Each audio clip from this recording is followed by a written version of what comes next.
Hi, this class you are going to learn the surface area of a sphere. Going ahead, let us visualize or understand some of the examples of sphere. In real time, you can take an example of a football, soap bubble, the earth or a ball. All has a shape, all resemble the shape of a sphere. One point is common for all.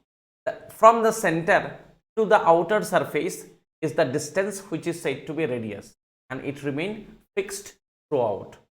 So that is called the radius of the sphere. Going forward, if you take the example of an orange, the outer skin of the orange is the curved surface, the total curved surface of the sphere, and this is written by the formula 4 pi r square, as I have highlighted this for you.